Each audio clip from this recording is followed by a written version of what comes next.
Chapter 20 Zeb Ahari. Apari felt the storm inside her. She carried it like a child, and thought of it just as fondly. It kicked, and it raged, and it drained the life out of her, but it remained strong. And hers.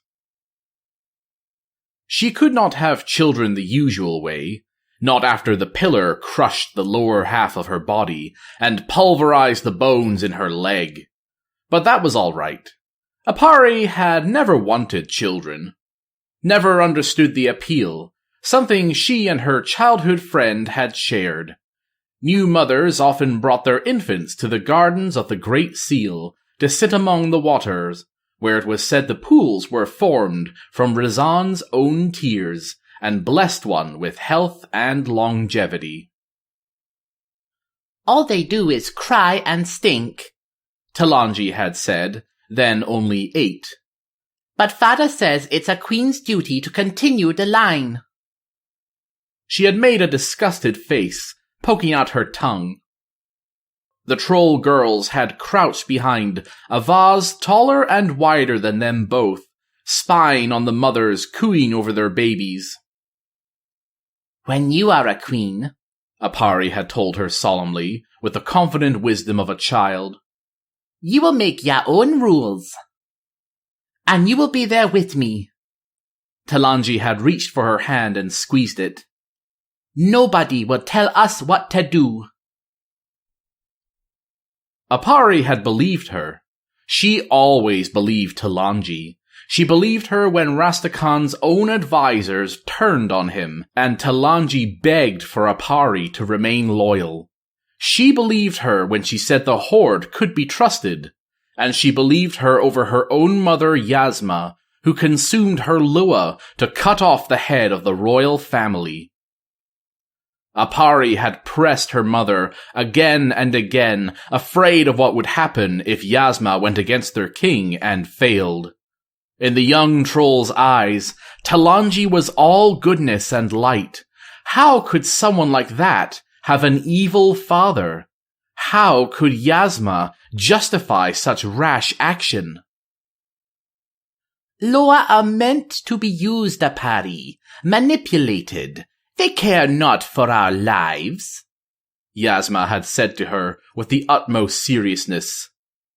"Just as Rastakhan cares nothing for his subjects."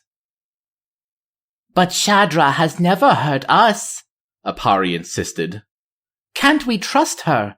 You've been her priestess all these years." "We trust poison, my daughter. We trust information and cunning. Shadra may possess these things, but she is a Loa. When given the opportunity, Shadra will always choose what serves her best, and I will do the same.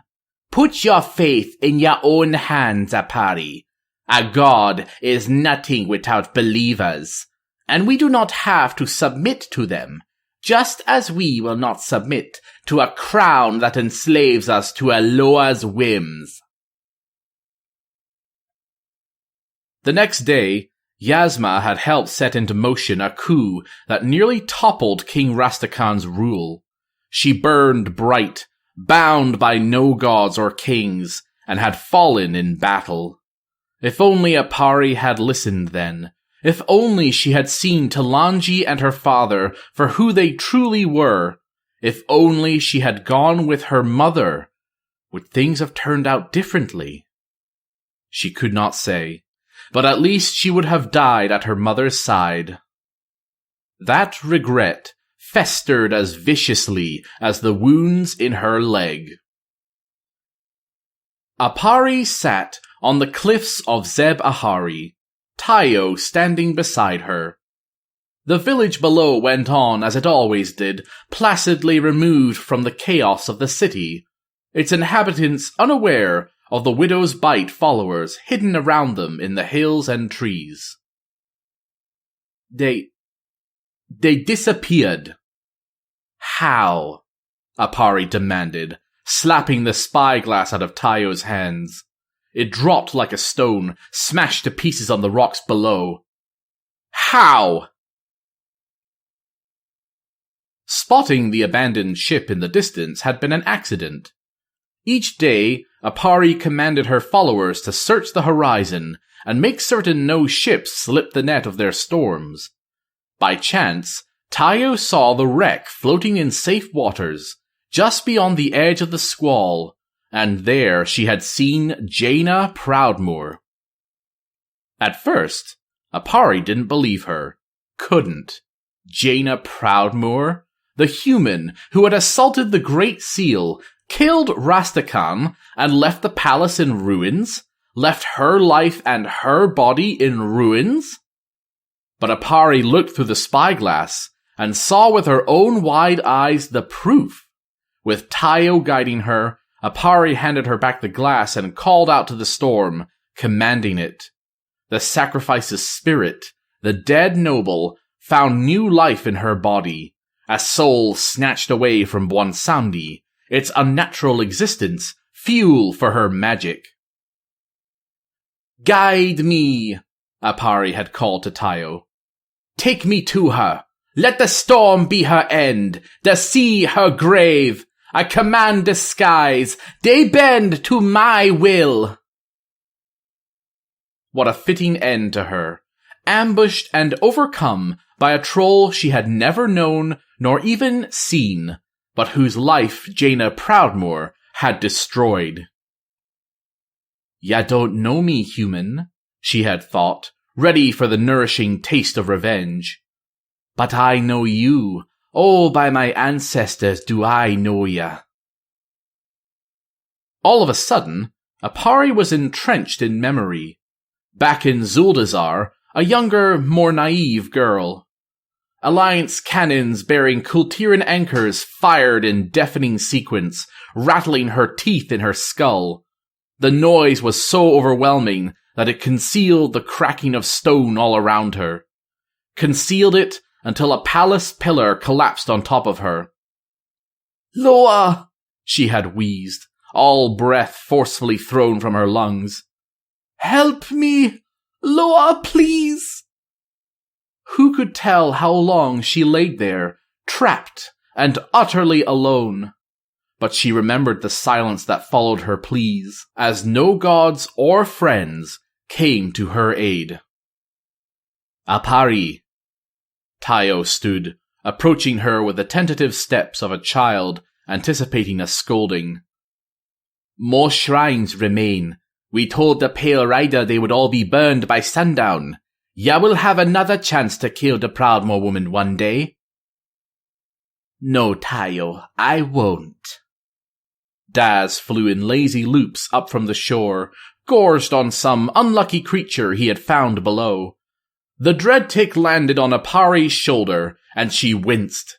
Her body was growing frail, the infection in her leg sapping more and more of her energy. Only her own spite and the power of the sacrifice she had drained kept her from collapsing on the spot. "I don't have much longer to live. Only enough time to see the traitor queen brought low. That Vulpira, I know she still be willing to take the leg and save you." Apari glared at her, quelling the urge to lash out and give Tayo a slap. "No. And we won't speak of it again. One more word, and I'll toss you off this cliff." A flicker of anger or resentment crossed the troll's face, her left nostril twitching. But Tayo said nothing, simply bowing her head and disappearing into the trees, where the remaining Widow's Bite followers waited and watched. However much Tayo had annoyed her, Apari did intend to finish the task the Pale Rider had set them. The blazes at Bwonsamdi's shrines had brought gawkers and some worshippers trying to put out the fires. It was too dangerous to linger near them. But now it was time to seek the last 3 shrines and weaken the Loa. A few more blows before the fatal strike. The bitter disappointment of missing her chance to drown Proudmoore had to be swallowed.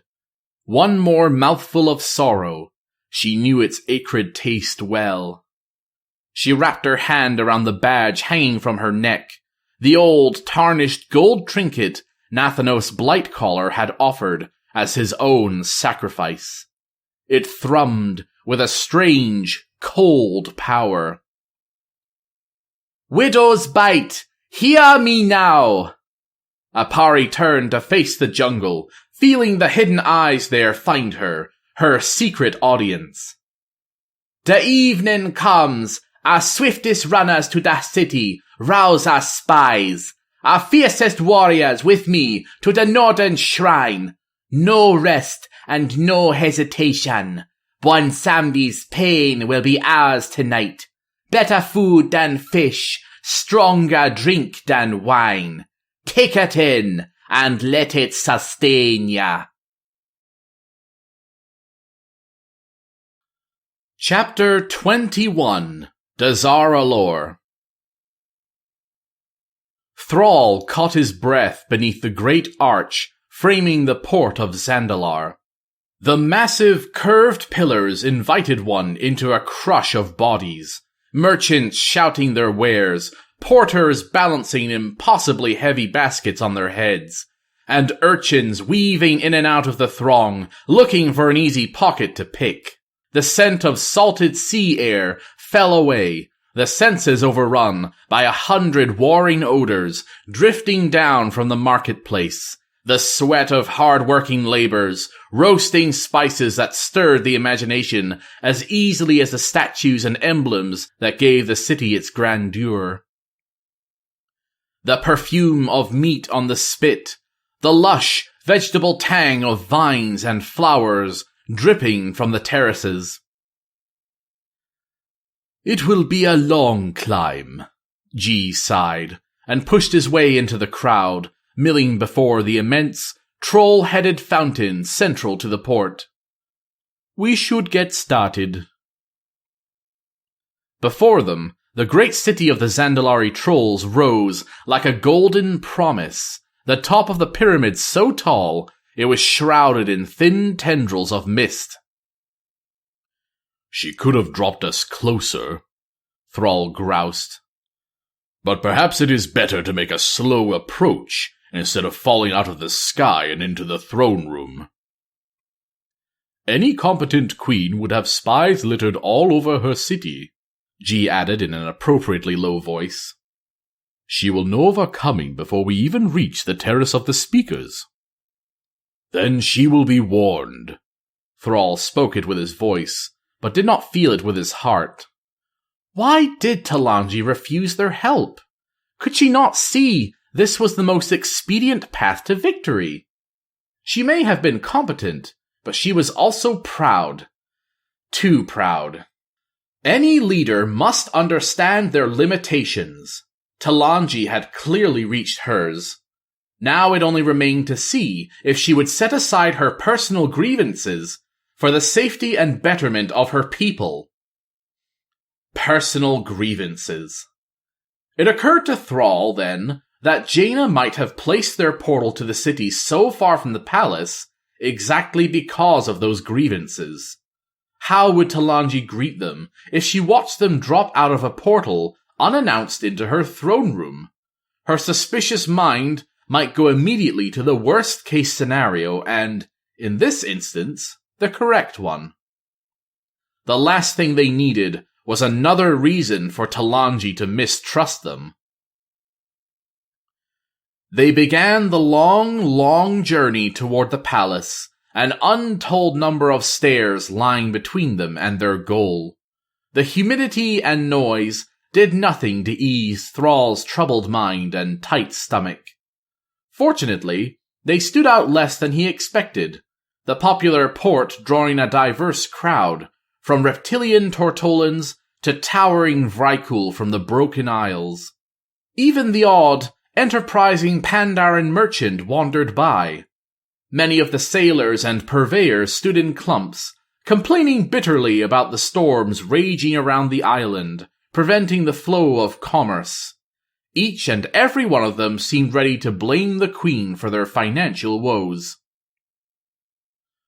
"When we reach the bazaar, we can hire a beast to make our journey shorter," Thrall said, shouldering his way through the crowd.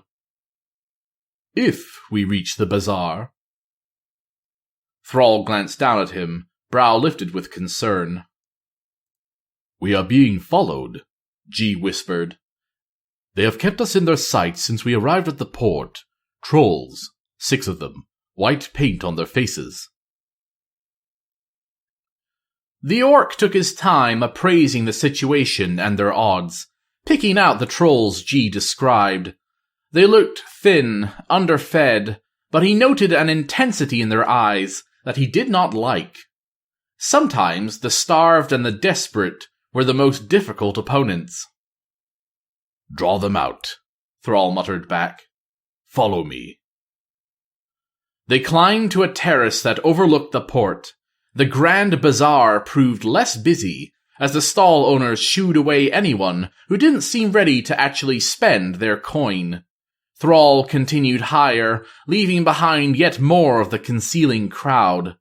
Only a handful of stragglers continued up the grand flight of stairs, overseen by an immense gilded pterodax, whose white eyes seemed to see everything and nothing. She rustled her wings, then calmed and settled back down on her magnificent jeweled perch. Few dawdled in her shadow. If he and G managed to stay out in the open, he doubted the trolls would strike. He was wrong. Just before his foot landed in the final stair, a lanky green-skinned troll darted toward him. Thrall anticipated the blow, aimed with a spear and whirled, grabbing the weapon as it missed his right flank. Using the troll's own momentum against him, he spun fast, sending the troll flying toward the base of the Sky Queen's perch. G faced the remainder of the ambushers head-on, feet planted wide, furred hands curved like talons, his weight shifting from side to side. "Death to the traitor queen and her horde allies!" A scream went up, and a young Vulpira carrying a basket filled with bread on his head was shoved aside as a female troll in a simple black dress lifted a blowgun to her lips and blew. The boy toppled down the stairs, bread spilling in every direction.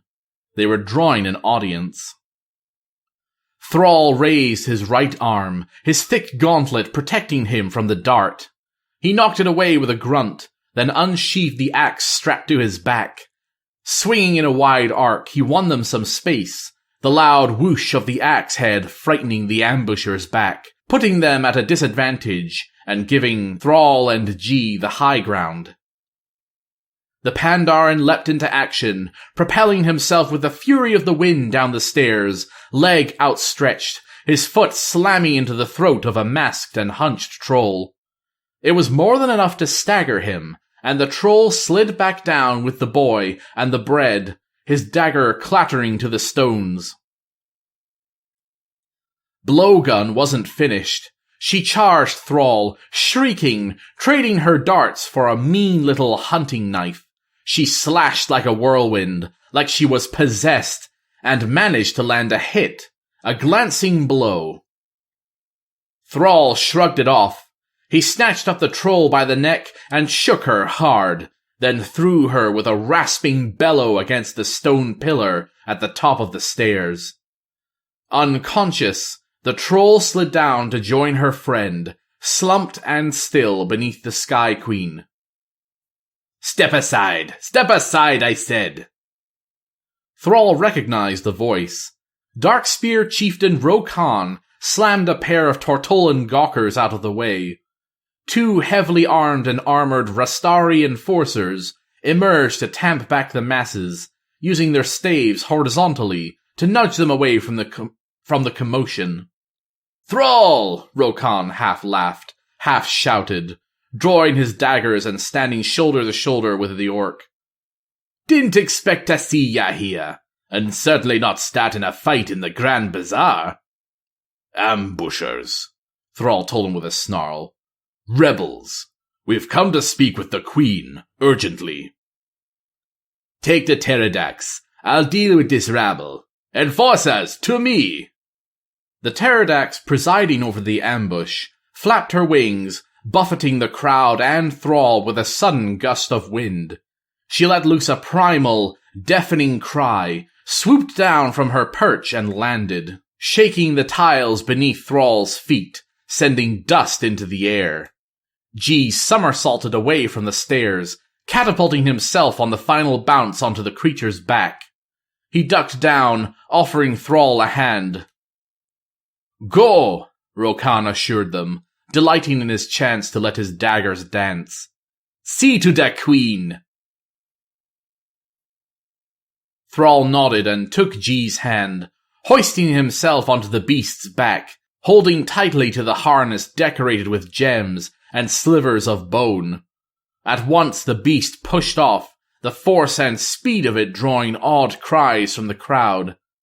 They soared above the terrace of the speakers, spinning higher and higher, the great seal no longer just a distant, formless mountain.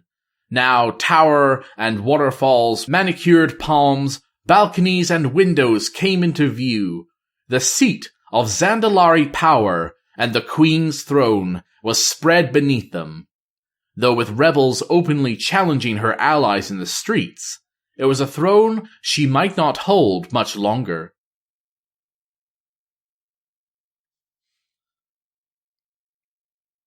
Who has come? Why was I not warned of visitors to my throne? Queen Talanji was ready for them. Little eyes, little spies, had carried word of the ambush and bloodshed in the Grand Bazaar to her on swift wings. Those spies, dismounting their pterodaxes, had gone at once to Zolani, and Zolani had gone at once to the queen, and now Talanji stood before the golden throne, fists tight at her sides, eyes blazing. Just sitting upright was an ordeal now, her body growing weaker by the moment, but she refused to show her faltering health to those who depended on her. Even warned, their intrusion stung. Talanji had not extended an invitation to the Horde leadership, and they had already insisted on embedding Zakan with her. That was more than enough. Between Rokan and Zakan, they should have been satisfied with her cooperation. But no, there they were, appearing in her port, causing trouble in her city, and now striding towards her as if they had every right to be there. Zakan hurried up from the council chambers below, huffing for breath, his cheeks stained pink from the haste. He bowed several times to Talanji, before trying to meld into the wall beside the throne. She glared. Did you know of this? No, Majesty, no, I would have told ya, Zakan sputtered. I apologize for the intrusion. Thrall stomped his way to the throne, pausing to show her the expected courtesy. He was visibly sweaty, spattered with blood, boots as wet as if he had just walked out of the surf. The Pandaren, G. Firepaw, bowed gracefully.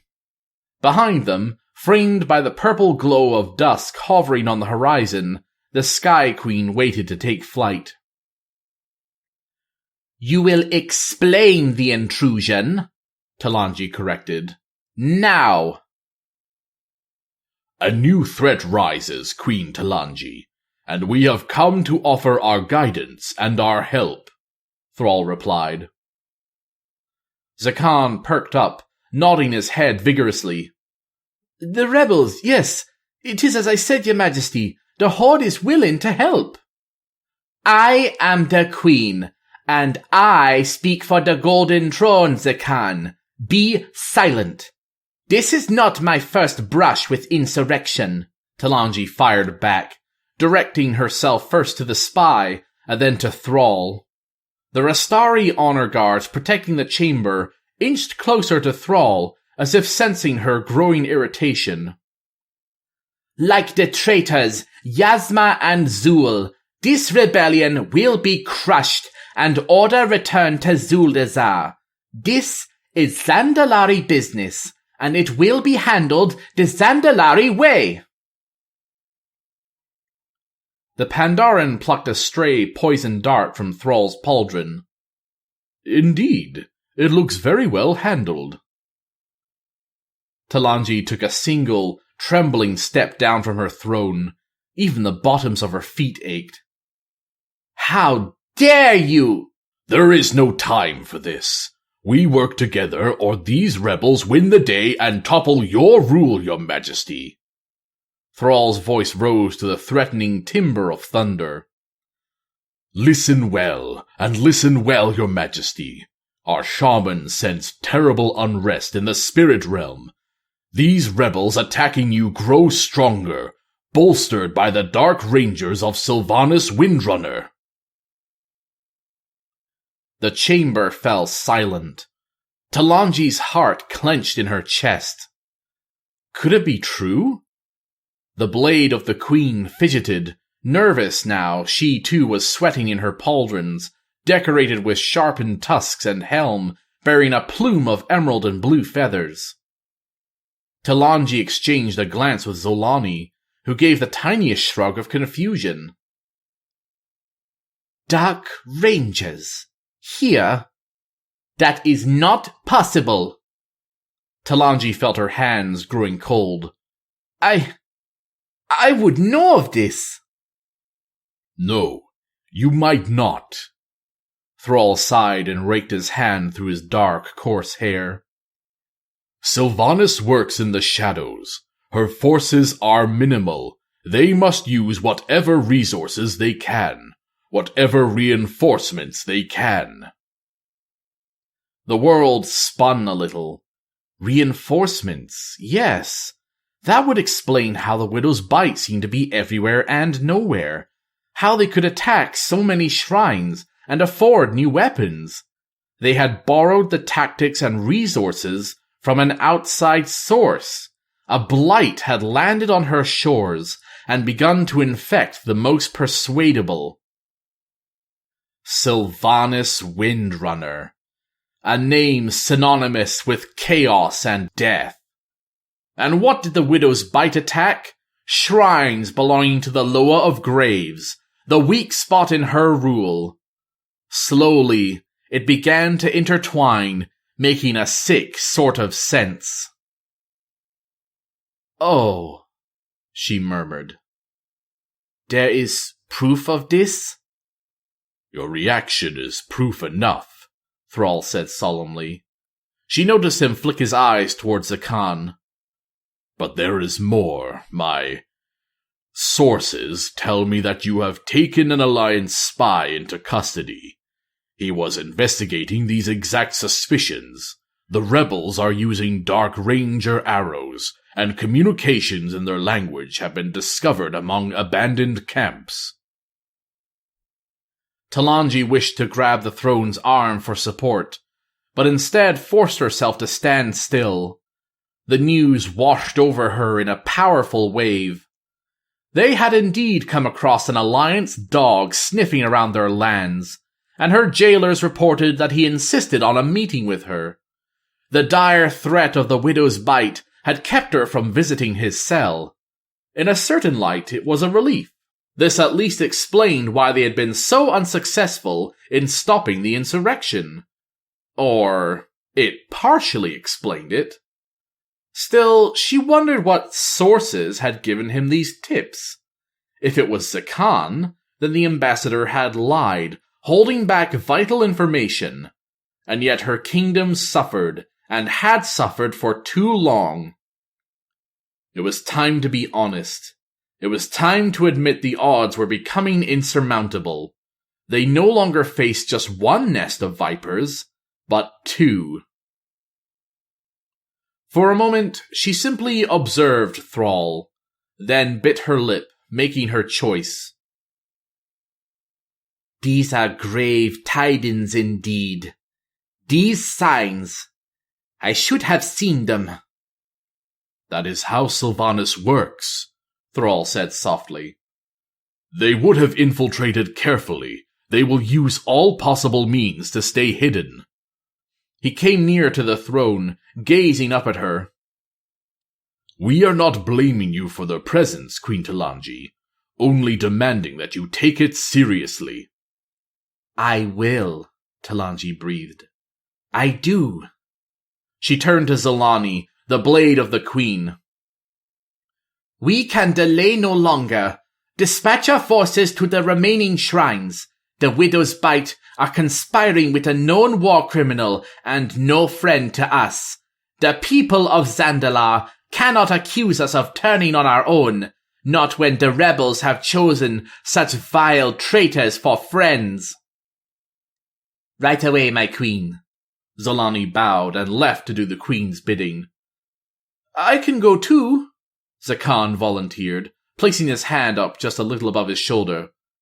"Lead some soldiers, I mean. I serve the Horde, my queen, but I serve you too." "You should wait for our forces to support your own," Thrall interrupted swiftly, addressing them both. "Dark Rangers are formidable." "My soldiers are formidable too," Talanji told him, holding her head high. Her gaze fell on Zakan, and he straightened with pride. "Summon your Horde forces, Thrall. Bring them to our aid. But Zandalar can wait no longer. Zandalar acts now."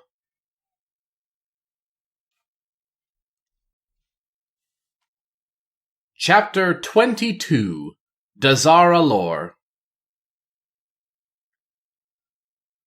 The walls of the prison might have glittered with all the promises of a poor man's dream, but a golden prison was still a prison. Shaw had to hand it to the Zandalari. Even the dungeons in the City of Gold lived up to the name.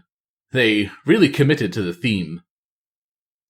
Relieved of his weapons, even the knife he thought he had pretty handily stashed in the false bottom of his boot, Shaw had nothing to do but lie back on the rock-hard bench they gave him for a bed and stare up at the cracks in the ceiling.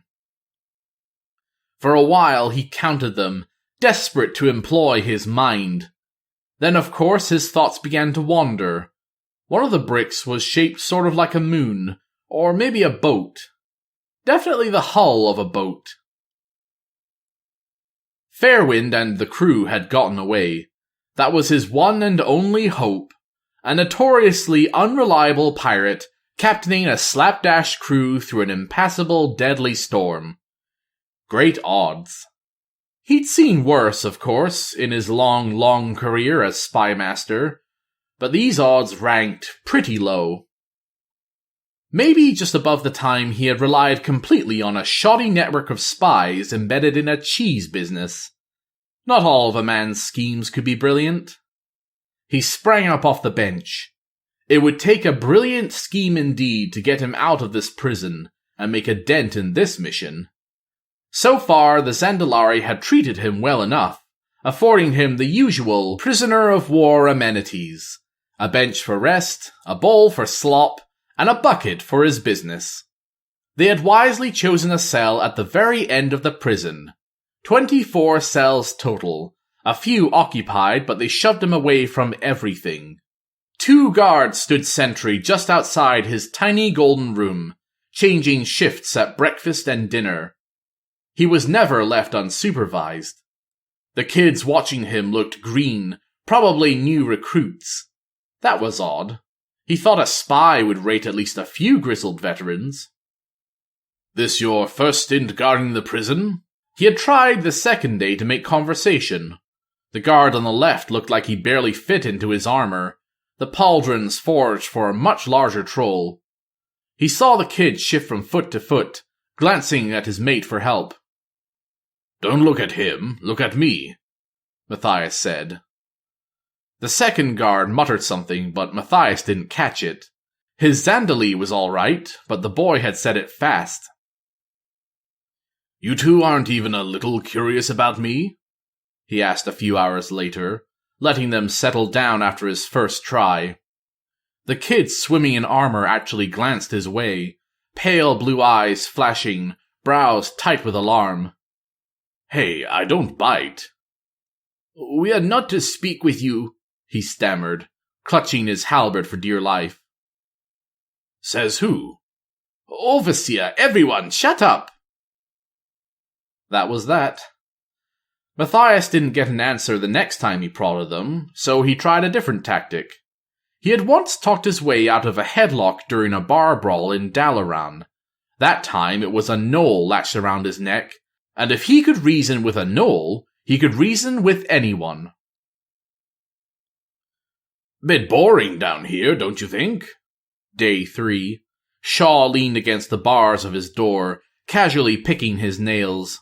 Usually he whittled bird statues to keep his hands busy, but he was down a few crucial items for that. I was going to take a vacation soon. Guess this is it now. Not really what I had in mind. Guess Valera was right. The guards ignored him. A mosquito had found its way in, buzzing around Shaw's ear. Because he was locked up, he let it go on principle. I thought maybe I would just disappear into the highlands. Had a cabin out there once. Small, what you might call cozy. Get up whenever I happen to go to bed just the same. Put a chair out in the tall grass and kick my boots off. Whittle some. Work on my bird calls. They're pretty good, but they could always be better. Matthias closed his eyes, thumbnail gliding over his palm. Just keep your hands and mind busy. Pass the time. Don't go mad. Stay sharp. That whole thing sounds lonely, doesn't it? He saw, out of the corner of his eye, the little troll nod, forgetting himself. You're right. I shouldn't go alone. I'm good at that, being alone. Comes natural to me. I was never all that personable. Liked watching people, sure, observing, but too many and I just felt swallowed up. Like everyone could see me just fine, but I couldn't see them. I like to be above it all, perched. But I should find a friend. Matthias stopped, realizing he had stumbled into a truth he hadn't meant to bungle into. Well, I should make a friend. A partner. He thought he had one, or the start of one, or something more. But that remained to be seen. When he got out of the prison, he would just ask the man directly. There were ways, of course, that he could gather information and circumvent the discussion part, but Matthias, just then, wanted desperately to talk. After all, they had a lot to discuss. He was just warming up to Flynn when the damn storm tossed them into chaos, and the pirate had even told him about the death of his mother. That couldn't have been easy. There was so much Matthias now wanted to tell him, about himself, about his family, about the life he led for his country, but not for himself. They would have the talk eventually, of course. Matthias would get out somehow. This time it wouldn't be on a ship, where they could be interrupted by storm or sailors. That cabin might be the perfect location, come to think of it. Just the two of them with their chairs in the tall grass. The mountains all around would be standing guard, enfolding them like an embrace.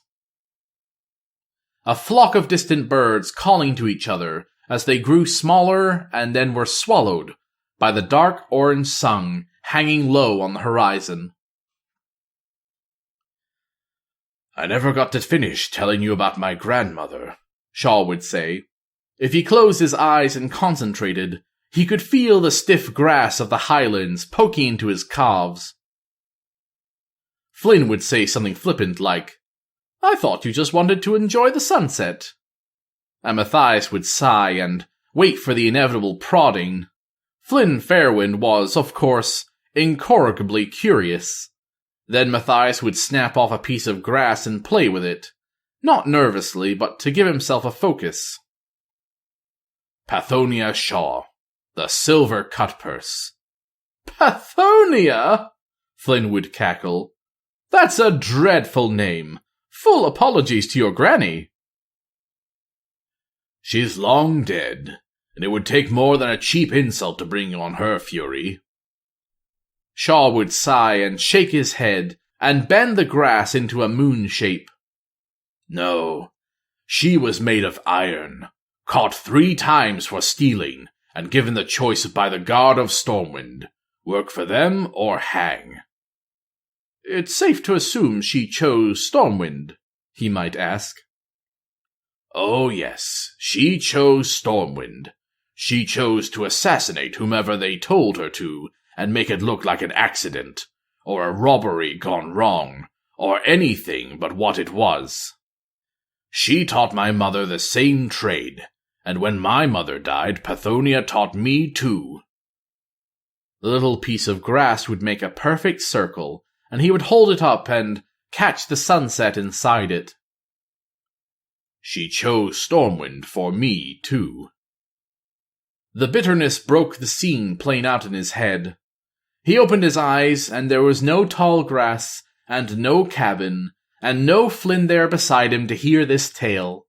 His grandmother, Pathonia, always wore a grotesque amount of rings, jewels glittering on every knuckle, but on her right ring finger she wore only a tied red string. As a boy, Shaw had asked what it meant once. Pathonia had cuffed him across the cheek, and he never asked again.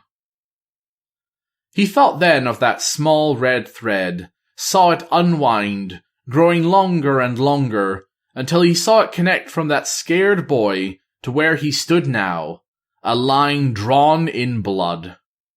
How different his family's legacy could have been, how different his life could have been, if he had been given the freedom to choose for himself.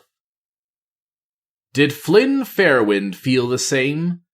Doomed to a life of piracy, of theft, because his mother had put him on that path? Shaw leaned against the cold gold wall, forehead instantly chilled, and wondered about freedom, about how much of it he had felt aboard the bold Arva, and the man that had been there with him, a man that smelled like whiskey, and salt, and soap, whose coat had been warm in his hands, as warm as sun-baked stones. He pushed himself away from the wall, and retreated to the stone slab, finding only fitful sleep.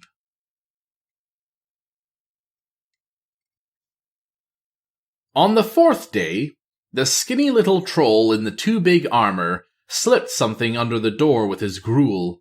A long, wide piece of grass, perfect in every way, firm enough to take a slice, like from a fingernail. Matthias picked it up, confused, studying it from every angle.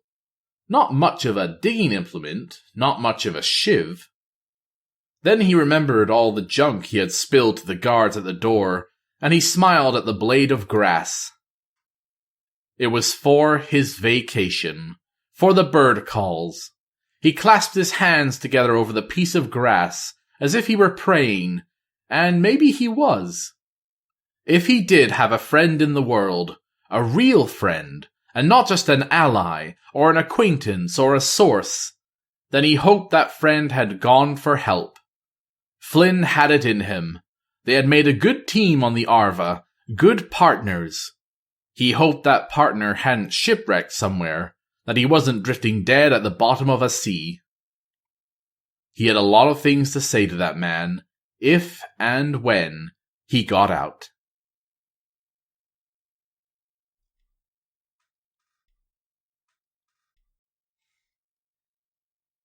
Chapter 23. Nazmir. Shallow pools of orange light glistened on top of the tar pits. Just as they had feared and expected, the rebels had reached the shrine. Zakan held up his hand, the lieutenant at his side doing the same, both of them calling for silence. Soldiers crouched in the brush that grew thinner and thinner as the sandy hillside gave way to the hardened earth before the pits. Juho, the lieutenant, grumbled wordlessly, shifting his spear to the ground for a moment. The pterodaxes had dropped them off a mile back up the hilly approach to Shoal Jai, diverting around the sharp peaks where more of the bird-like creatures nested.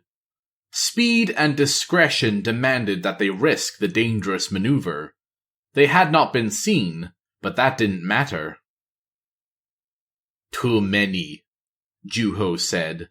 A square piercing hung from his lower lip, and he nudged it nervously with his tongue. The fire.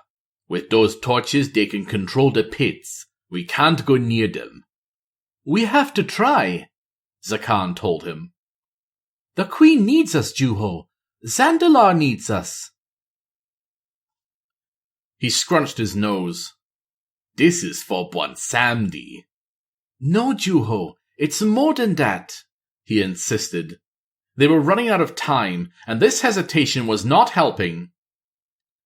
These rebels are stealing trolls from their beds, sacrificing them for dark magics. Do you not want to stop that? Do you not want to protect the city? Juho drew back, staring ahead, the glow of the torches hovering near the pits, reflecting in his eyes. To the west, then. Fewer rebels that way. Zakan grinned, and with another hand signal, the soldiers began their approach.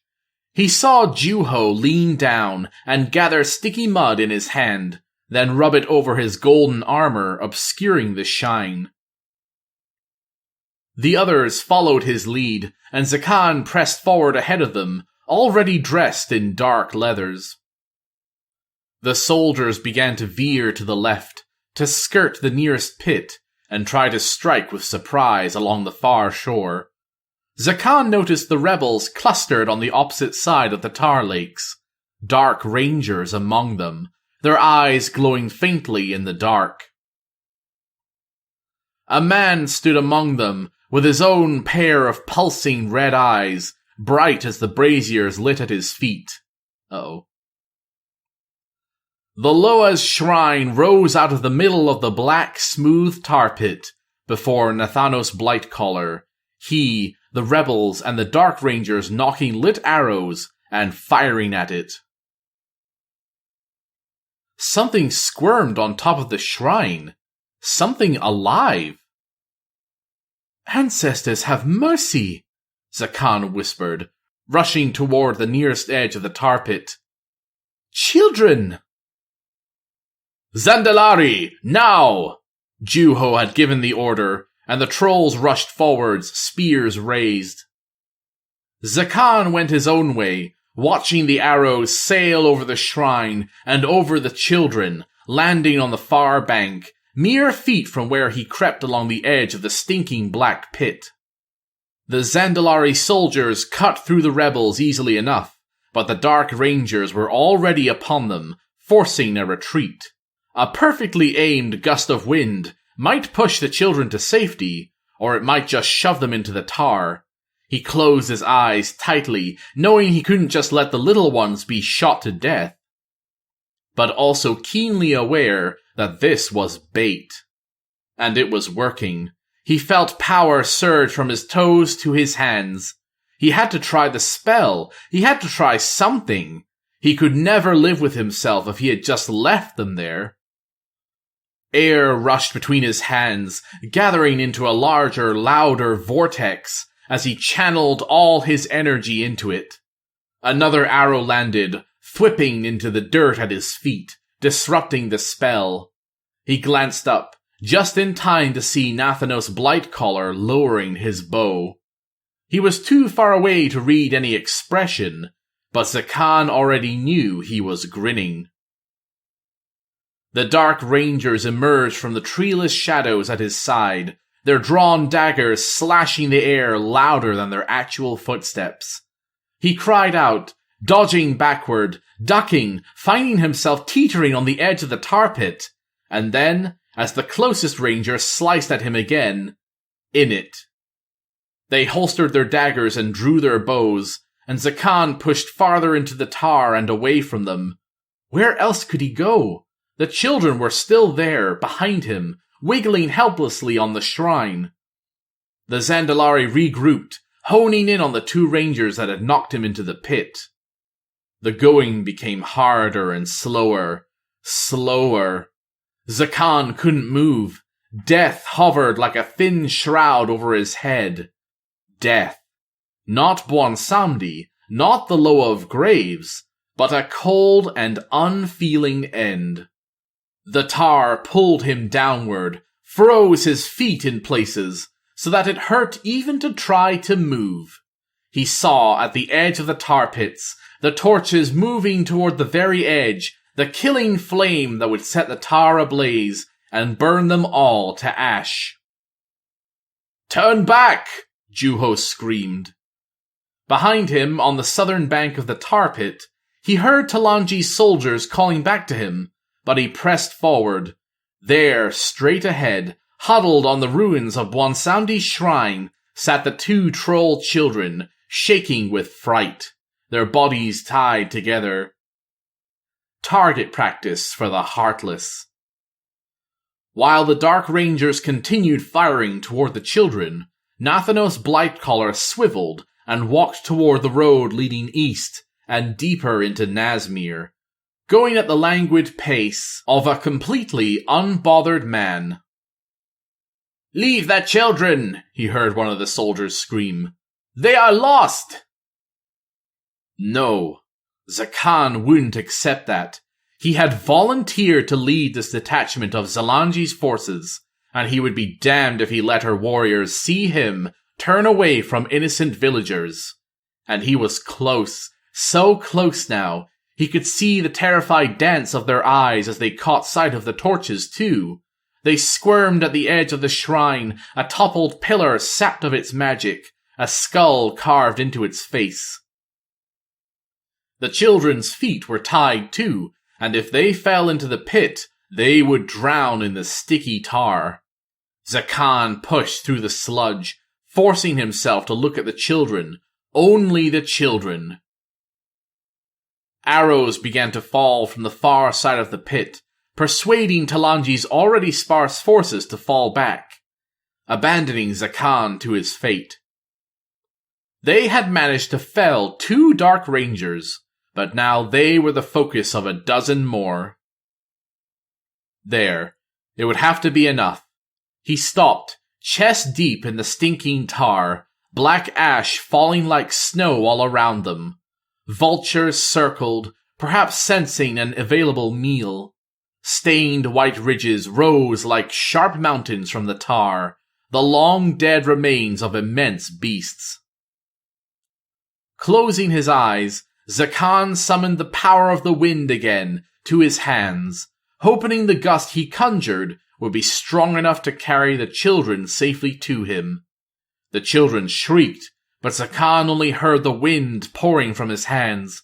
He warped it, giving it spin, lifting it at a careful angle until it scooped the captives up in a chill embrace, and whisked them over the tar to his arms. The gust died down as he opened his eyes again and reached for the little trolls, hoisting them awkwardly across his shoulders. "Stop your squirmin'," he grunted. "I'll get you to safety now." The torches had come. He heard the fire rip across the tar, a sound like a rock slide. The children slung over his back as he summoned the wind once more and let it speed his feet. Nothing happened. No sudden speed. No saving burst of wind to carry them to safety. Heat roared toward them, and the night sky was suddenly bright. Talanji's soldiers screamed. The Widow's Bite trolls screamed. They had too far to go. The fire would burn them up long before they ever reached the shore. "What now, ancestors? What now?" A voice answered, but not one of his kin. "You know." Sorfang. Zakan did know. He slowed, and then stopped. The children beating his back black and blue with their fists, urging him forward. But he found the power of the winds once more, less careful this time, more desperate. The children soared above his head, carried on the last magic he could conjure. They hit the ground with a thump, but they were safe. Talanji's soldiers rushed in to grab the little ones, and 2 stayed behind. Finding a long sliver of dinosaur bone to shove out into the tar, pushing it towards Zakan while dodging the hail of arrows, a lifeline. Every step felt harder, the tar of an unforgiving impediment. The flames engulfed him as he reached the tip of the bone, and he lunged for it. But he saw the fire reflected in the eyes of the trolls trying to help. He saw their mouths drop open in horror as Zakan felt the first vicious kiss of the flames and smelled burning hair. The pain made him spasm and then gasp, his hands trembling and blistering up as he grabbed hold of the lifeline and the trolls pulled. "Go!" he wanted to shout, but he couldn't form the words around the agony. "There's no saving me. There's no use helping a corpse." He expected death to be different. Slower, perhaps, and kinder. More like turning away from a sunset and walking into the night. But death came on like one of his conjured whirlwinds. Zakan watched the world fall away, ripped out of his body by some unseen hand, flinging him toward a vortex that disappeared down and down. A down that never ended, a plunge over a waterfall of pale souls. Others fell with him. Their images ghostly thin, and he wondered if he looked as shocked and afraid as they did. Chains snaked up from the pit below, ghost-like and silver, clamping over his shoulders, clanking over his wrists, and dragging him down, down. Time became meaningless. There was no telling how long he and the others fell. The void below them growled, shaking and rumbling like the belly of a hungry world. Whatever lay below him, Zakan did not want to go. Every ounce of sense left in his soul cried out in protest.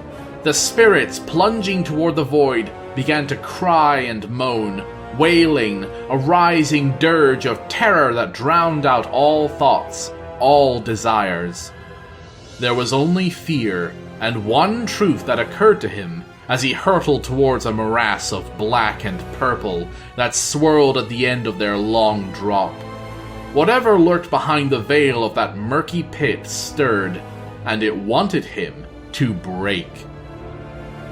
Something was there watching him. Something noticed him, only him.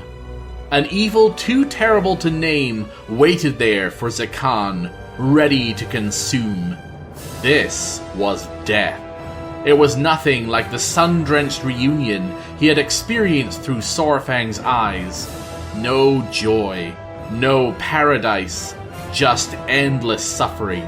A darkness that obliterated all the life that had come before it.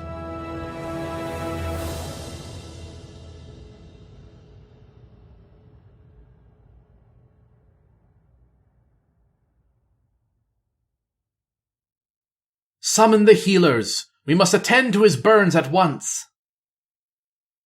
The voice rippled on the fringes of his consciousness. It wasn't like the mournful howls of the spirits, but clearer, almost sweet. Zakan flailed, trying to move toward it. "How did this happen?" The voice, a familiar voice, demanded. The Dark Rangers, my queen. They were waiting. They set a trap for us at the pits. It was a bloodbath." A queen? It was too hard to think of names. They were slipping away like water through his fingers. She spoke again, louder, more forceful. Traces of lightning streaked across the sides of the vortex, glittering in time with her words. "Where are those healers?" "Ya can do nothing for him, child. But there's something I can do." A new voice, stronger even than hers. The souls tumbling down around him grew quiet, as if they wanted to hear that voice in particular. Zakan felt something reach around his ankle and pull hard, speeding him toward the nameless evil seething in the swirling black and violet pit. He clawed at the air, but he couldn't fight it. Not yet, my boy, not yet. I need your services a little while longer. Now he was pulled in both directions at once. A more insistent hand wrapped around his right hand and guided him up. Neither force wanted to let go, and for a moment he was sure they would break him in two. But at last he was free, rocketing upward, flying with dizzying speed away from the lights below, a glimmer that grew fainter and fainter. But the thing lurking in the shadows had seen him, and he didn't hear it speak so much as feel it, a sensation like a cruel idea unfurling inside a shadow, hatching in his mind, all-consuming, never-ending suffering. Zakan flew faster and faster, yanked back toward a pinprick of light that he hadn't noticed before. Had it always been there? It was approaching very quickly, and he didn't know if he could fit through it. But he wasn't slowing down. He closed his eyes and braced, and with the force of a slap inhaled breath on Azeroth once more. Blinking erratically, he found himself on his side, curled up on a cot in a small house. His entire body ached, feverish and trembling, but a smooth, cold substance had been smoothed all over his many, many burns. Zakan didn't want to look, but he did, shuddering at the sight of his charred and blackened hands, the skin peeling up in angry red blisters. Even shuddering was agony, and he winced. Wincing hurt too. "Oh! He's alive!" Talanji stared down at him, hands covering her mouth. "Ya really did it!" A blue and grey masked figure hovered behind her, eyes seething with turquoise fire. Zakan whimpered. He didn't want to think about, see, hear, or smell fire ever again. I saw something, but nothing like I expected. It was terrible. Ya lied, Bonsamdi, ya lied. What did ya see? Bonsamdi demanded, tripping over his words, breathless with panic. Tell me. Save your strength, Talanji gently chided. Next to her knees, 6 empty earthenware pots held the remnants of the herbal paste used to treat his burns. The healers will return soon, but Bonsamdi wanted them out. The loa sagged, so transparent it was hard to make out the movements of his hands and feet, as if he was collapsing from the outside in. It's an ugly business shoving a troll's soul back into his body. Almost didn't reach ya. I saw a pit, or a portal, purple and black, a place I would never escape. Torment, suffering. Bonsamdi sucked in a breath through his teeth. What else did ya see, boy? It was too much. His head wouldn't stop spinning. I just saw spirits, chains, darkness. Everything felt so cold, cruel, like I would never know peace again. A place where only evil belongs. Zakan coughed. Even just clinging to life, the fleeing memory of that place broke his heart. He somehow felt simultaneously hot and freezing. Ya be right about the suffering. 'Tis the place for the unredeemable. What did I do to deserve that abyss? Talanji shook her head, leaning over him. Ya saved those little ones, Zakan. They are already calling ya the Light of Sholjai. Bonsamdi cackled. Then they be old enough to know a good joke when they hear it, eh? But the queen didn't laugh, and neither did Zakan. She glared up at him, pointing an accusatory finger. Why did he go to this horrible place, O wise Loa of Graves? The Loa glanced down and to the side. Zakan noticed then how weakly his vision appeared, almost as thin as a trail of old smoke. He heaved a weary sigh and spread his hands open, palms up, as if presenting them something. "Ya saw the maw, boy, a hopeless place that holds the darkest of spirits. But now it be consuming every soul, no matter their deeds in life. Good or evil, thief or prince, they all go to the maw. Nothing is as it should be, and I be keeping as many trolls away from there as I can, and at no small cost. It's taken all I have left just to keep them safe." He held up one of his translucent hands and grimaced. "Which is why ya must stop these rebels and Blightcaller. If they have their way, nothing will stop all souls from entering the maw. For good." Both trolls fell silent, as if the word itself had stolen their ability to speak. The queen herself grew wide-eyed and pale. Talanji stood, her skirt overturning one of the clay pots. "How long?" she asked when resolve finally found her. "How long has this been happening?" "I saved your father from this fate," Bonsamdi growled. "If that is what you're asking." "The spirit realm," Zakan managed to choke. He wanted more than anything to just close his eyes and sleep, but he feared what dark dreams of the maw might await him there. His teeth wouldn't stop chattering. The pain! He needed something for the pain. "Thrall knew. The shaman told him it was broken." "Yes, he said as much in the throne room," Talanji agreed, still jabbing her finger at Bonsamdi. "You are the Loa of Graves. You must know what has gone wrong.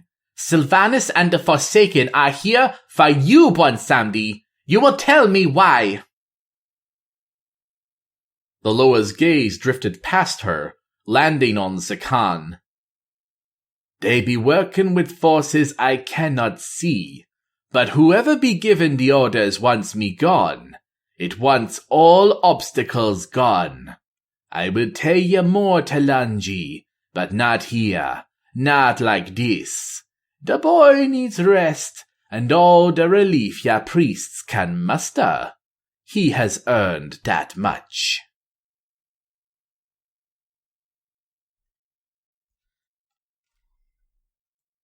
Chapter 24 Stormwind. Anduin's hair felt like old, wet ribbons, boot-blacked and slicked into a tight braid, hanging greasy and limp over his right shoulder. The hood stayed high around his face, ragged and patchwork, something he had fished out of the rubbish left behind by fresh recruits joining the Alliance ranks. Many of them gave up their old civilian clothes, trading in everything for the bold golden blues. Rebirth, he thought, into a chosen family. What would those stalwart recruits think of him now, he wondered, dodging from shadow to shadow, swallowed up by an abandoned cloak that still smelled of its former owner. The clothes underneath were his own, just a plain dark tunic, loose trousers and a nondescript belt. His boots looked too expensive, and so he brushed them with mud, just like he had tried to conceal his memorable golden hair. Even if he smelled questionable and looked even worse, he felt exhilarated. Leaving his chambers behind, and then the castle, and then the gated gate altogether, soaking up the crisp night air as he followed the winding path down to the Goldshire Inn. Oh no. It's gone to the end.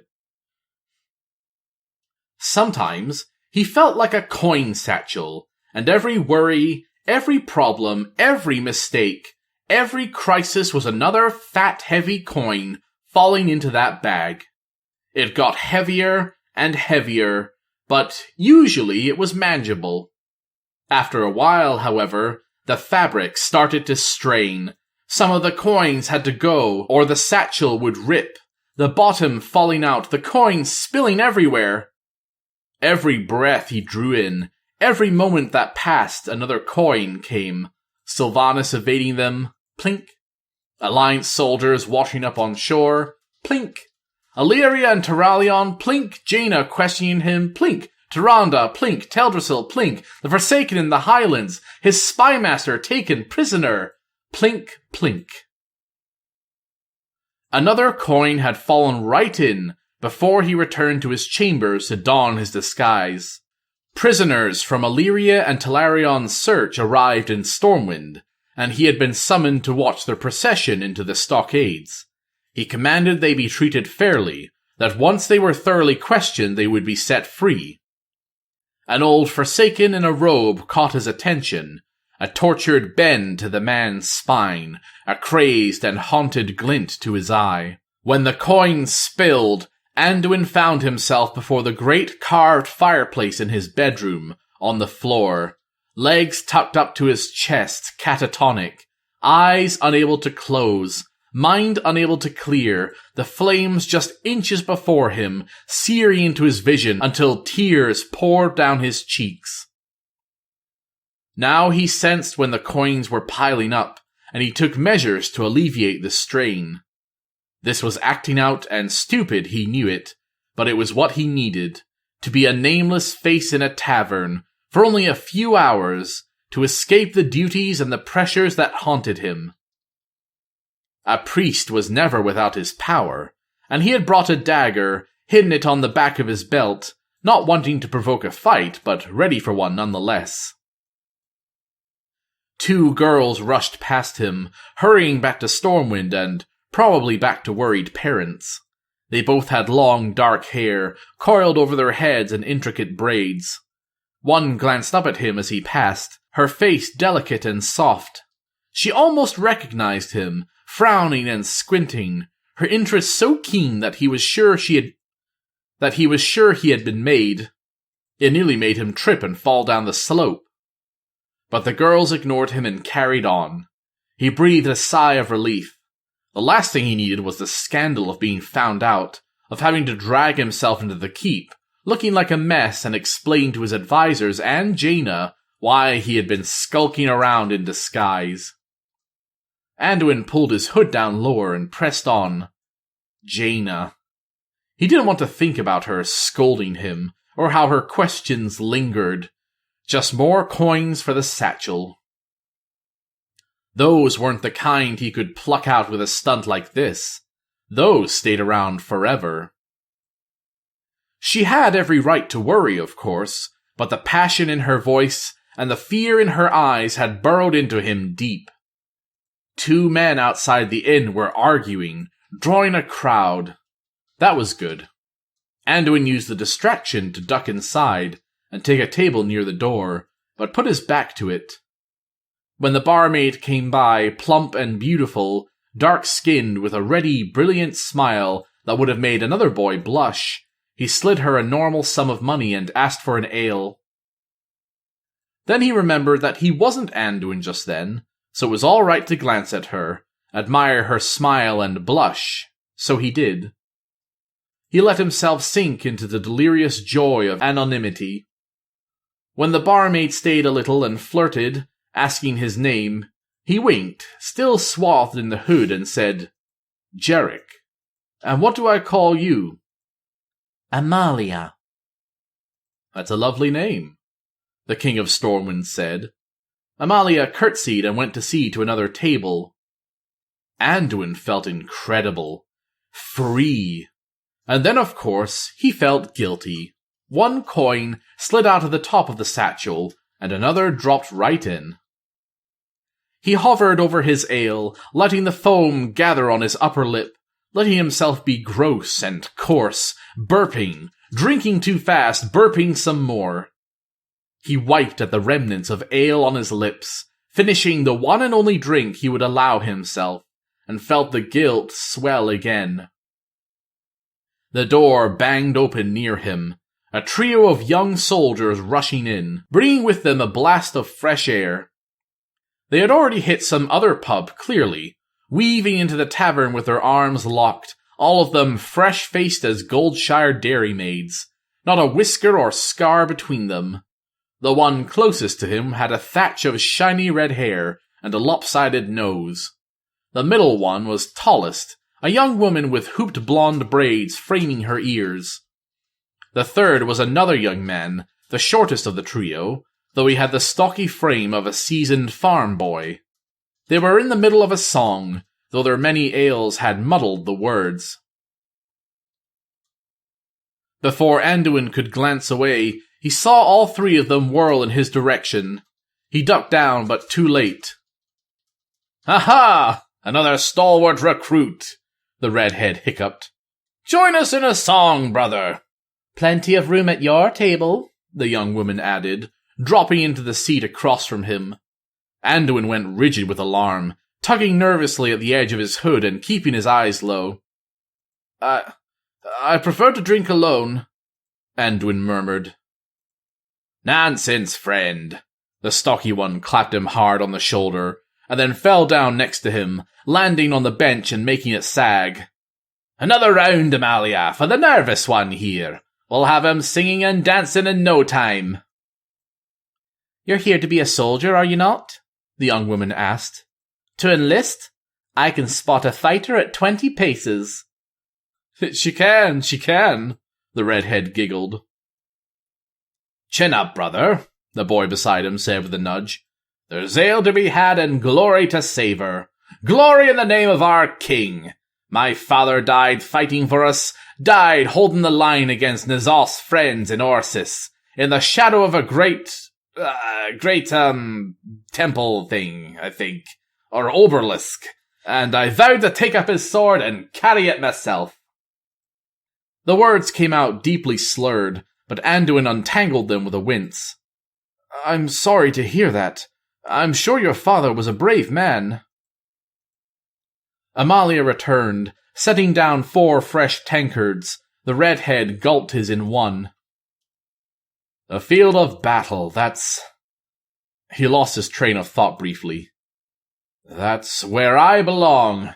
Where we all belong. Schnampins all." "Champions, you drunk half-wit," the girl giggled. She noticed Anduin wasn't drinking. "Don't fret, stranger. You look healthy enough. I'm sure you'll have a long and storied career." "Surely," Anduin sighed, taking up his tankard to evade further suspicion. They lapsed into song, forgetting all about their new friend, but Anduin wouldn't soon forget them.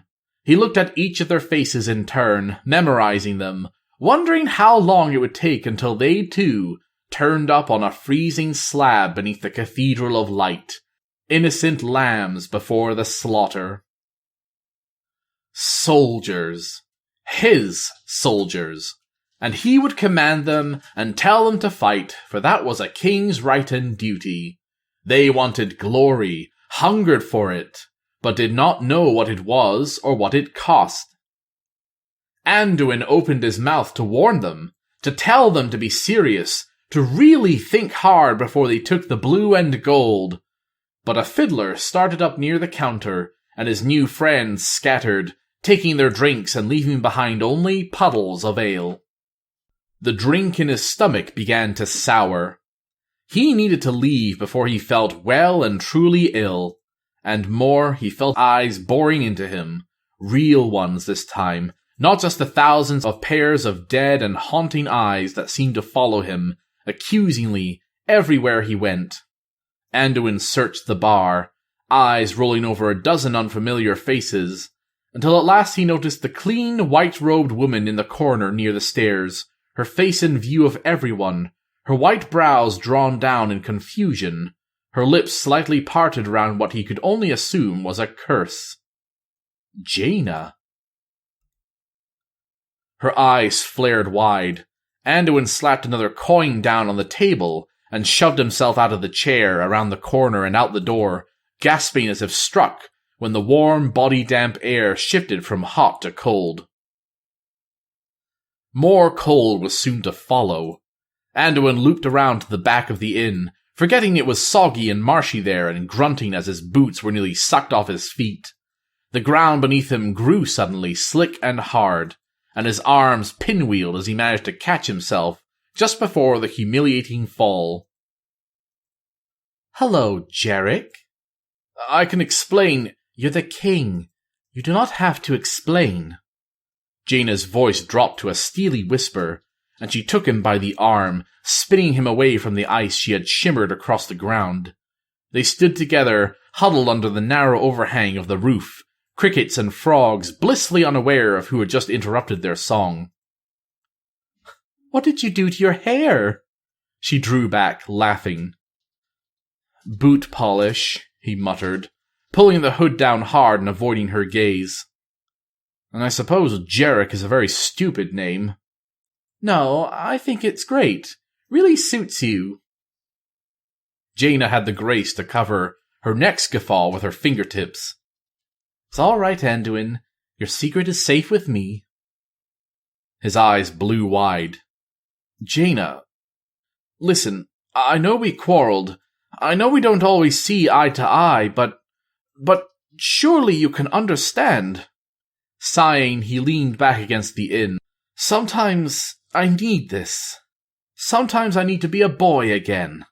I think about all the soldiers giving their life to serve the Alliance, and I think, how?